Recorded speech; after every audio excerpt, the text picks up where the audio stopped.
¿Qué tal, gente? ¿Cómo les va? Aquí les habla otra vez el profe Mario. Bueno, para la clase de hoy vamos a ver a las células y las clasificaremos en células procariotas y eucariotas, en células animales y vegetales, y también nombraremos a lo que son las células fúngicas, o sea, células de organismos que pertenecen al reino de los hongos o reino fungi. Pero en primer lugar, ¿qué es una célula? Por definición, la célula es la unidad básica, estructural y funcional de los seres vivos. ¿Qué quiere decir con unidad básica? Que es la porción de materia viva más pequeña que conforma a un organismo vivo. ¿Qué es una unidad estructural? Imaginen una casa de ladrillos. Cada ladrillo es la unidad estructural de esta casa. Bueno, en nuestro caso, las células son la unidad estructural de nuestros cuerpos. ¿Y por qué es la unidad funcional? Porque en el interior de las células ocurren los procesos vitales necesarios para mantener viva esta célula, por lo tanto para mantenernos vivos a nosotros, que somos organismos pluricelulares. Por eso es que se la conoce como unidad funcional, porque en su interior ocurren todas las funciones vitales. Bien, en biología la unidad más pequeña que puede vivir por sí sola es la célula.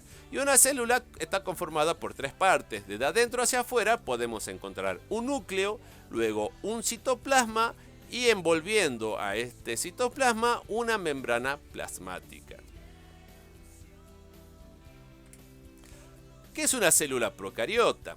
Una célula procariota es aquella célula que carece de núcleo, o sea que no tiene núcleo, y tampoco presenta organelas como las mitocondrias, los cloroplastos, los retículos endoplasmáticos.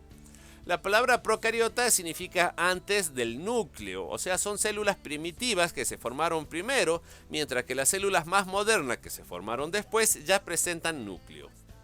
Y son células autótrofas, o sea que pueden producir sus propios alimentos, o tenemos células heterótrofas que necesitan alimentarse de otras sustancias. Un ejemplo de células heterótrofas son las bacterias conocidas como los lactobacilos. Los lactobacilos son bacterias que se alimentan de la leche, de allí viene el nombre, y necesitan alimentarse de esta sustancia que fue producida por otro organismo vivo, en este caso por ejemplo una vaca, ¿bien? En cambio las cianobacterias, que tienen clorofila, pueden hacer fotosíntesis y producir sus propios alimentos. Entonces, ¿cuáles son las características generales de una célula procariota? Bueno, tienen muchas formas. Esas formas pueden ser esféricas, cilíndricas, espirales o curvadas. Bueno, en resumen, no tienen muchas formas, sino 4 formas, ¿bien? Sus tamaños pueden variar entre 0,1 nanómetro hasta 20 nanómetros. Ya les voy a contar qué es un nanómetro. Luego presentan una pared celular, o sea, las bacterias tienen paredes celulares. No presentan orgánulos en su interior.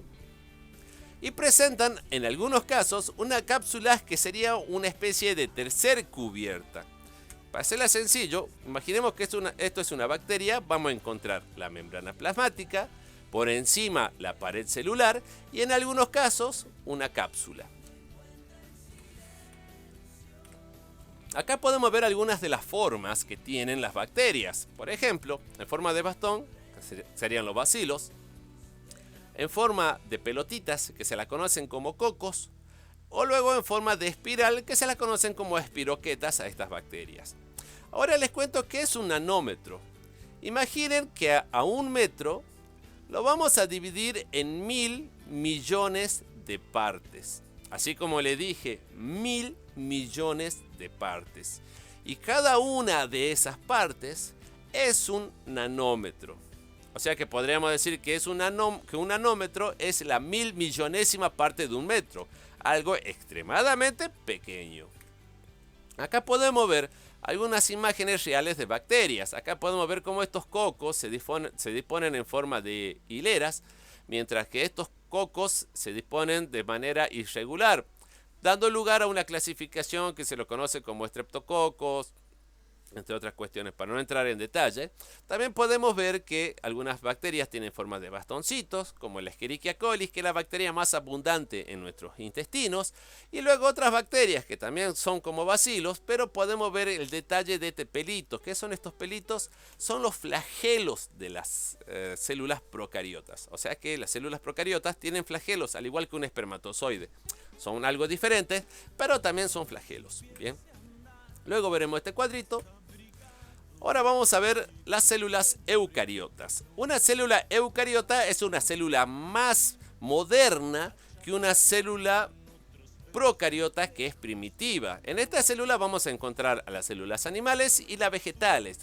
Pero también vamos a ver que existen otras células como las de los hongos que presentan características intermedias entre las células animales y las vegetales. Por ejemplo, las células de los hongos poseen pared celular, pero no es de celulosa, sino que es de quitina.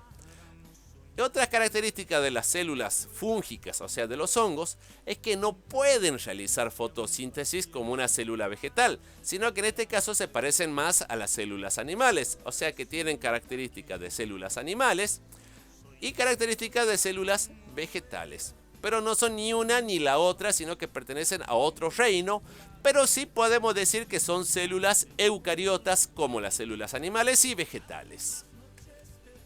¿Cuáles son las características entonces de las células eucariotas? Estas sí ya tienen forma variada, o sea, ya no vamos a encontrar 4 formas como en las células procariotas, sino que vamos a tener muchísimas formas: esféricas, cúbicas, piramidales, planas, estrelladas, hexagonales, muchísimas formas. Bien, los tamaños son variados, pero siempre van a ser más grandes que una célula procariota. Mientras la más grande de las bacterias podía llegar a los 10 micrómetros, o nanómetros, en este caso vamos a tener que la célula eucariota más pequeña tiene ese tamaño y la más grande puede llegar a los 1000 nanómetros. Recuerden cuando diga nanómetro, micrómetro, estoy haciendo referencia a la misma medida, ¿bien? Tienen funciones variadas. Por ejemplo, veamos dos situaciones: las células de los intestinos y las células de las raíces. Ambas están especializadas para la absorción, mientras que algunos absorben los nutrientes de los alimentos.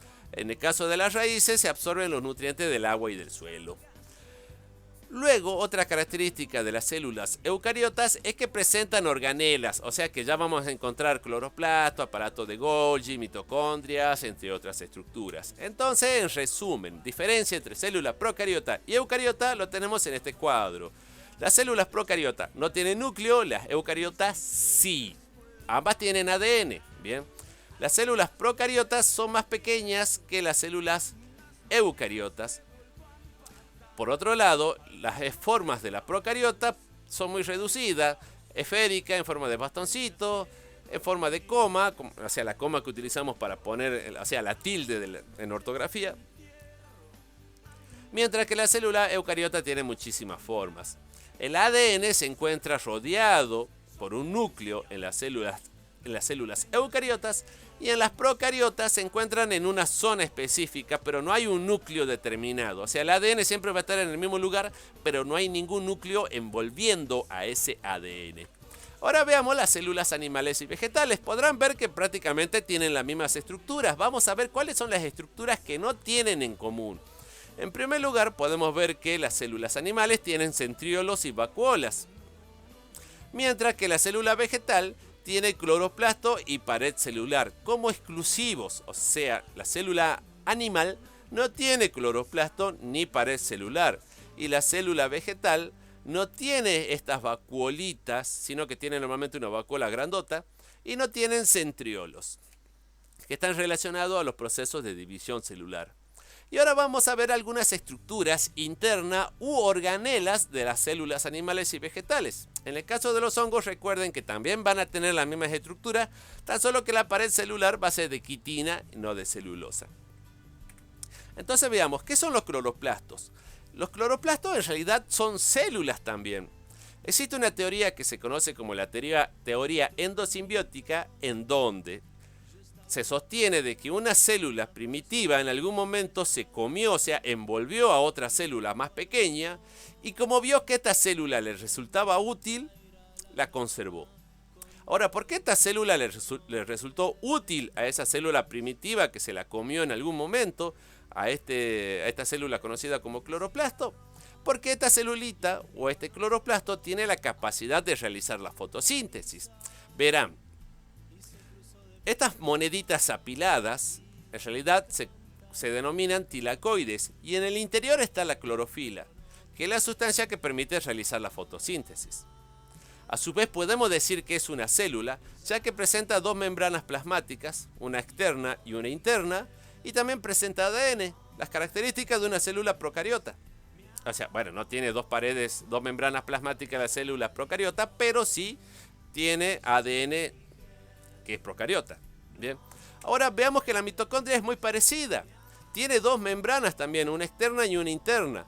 Tan solo que en la membrana interna se encuentran los complejos respiratorios. Bien, son estas pelotitas de color marrón, que allí es donde se oxida la glucosa, es decir, el azúcar se une al oxígeno y se obtiene la energía. Función entonces de la mitocondria, producción de energía. Función de los cloroplastos, realizar la fotosíntesis para la obtención de alimentos. Luego tenemos al núcleo. El núcleo es una estructura rodeada por una membrana plasmática, por eso son células eucariotas, y en el interior vamos a encontrar el ADN. Entonces podemos decir que el ADN está contenido dentro de este núcleo.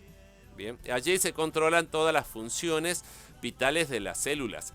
En resumen, podría ser como el centro de control de las células, por no decir el cerebro de las células. No es un cerebro, pero básicamente como para que tengan una idea. Luego tenemos los retículos endoplasmáticos lisos y rugosos. ¿Por qué el liso es liso y el rugoso es rugoso?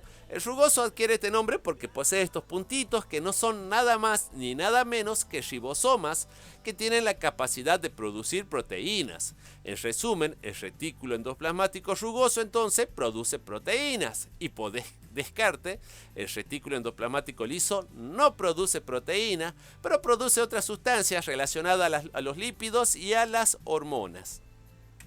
Por delante de estos dos retículos, siempre están enfrente de estos dos, se va a encontrar al complejo de Golgi, que es una especie de sistema de bolsas o de sacos aplanados que lo que van a hacer es recibir todos los productos que vienen del complejo de los retículos lisos y rugosos, los clasifican, dicen, bueno, proteína por un lado, hormonas por el otro, grasitas por el otro, y lo van a ir liberando a estos componentes al citoplasma, pero no sueltos, sino rodeados de unas pequeñas bolsitas que se conocen como vesículas. Función del retículo del complejo de Golgi, entonces, clasificar y empaquetar los productos o las sustancias producidas por los retículos endoplasmáticos lisos y rugosos. Por último, vamos a ver el citoesqueleto. Quise darle solamente algunas estructuras, pero es como para que tengan la idea entre diferencia de células animales y vegetales.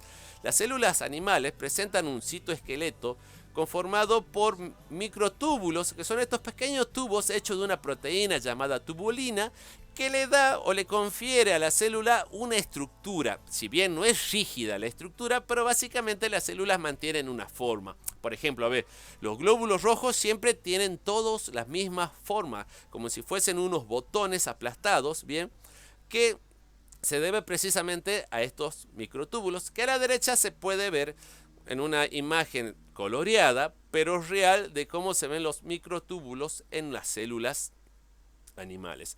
En resumen, entonces, podemos ver que las células se van a clasificar en primitivas o modernas, siendo las más primitivas las células procariotas, las más modernas las células eucariotas, y luego la vamos a clasificar en células animales y vegetales, teniendo en cuenta que las células que pertenecen al reino de los hongos son intermedios entre estas dos células, precisamente por no poseer la capacidad de hacer sus propios alimentos, pero de sí presentar una pared celular. Un poco diferente a la pared celular de celulosas de las células vegetales, pero una pared celular, en fin. Bueno, gente, espero que hayan entendido, que les haya gustado el tema y que hayan aprendido. Un abrazo grande y nos estamos viendo.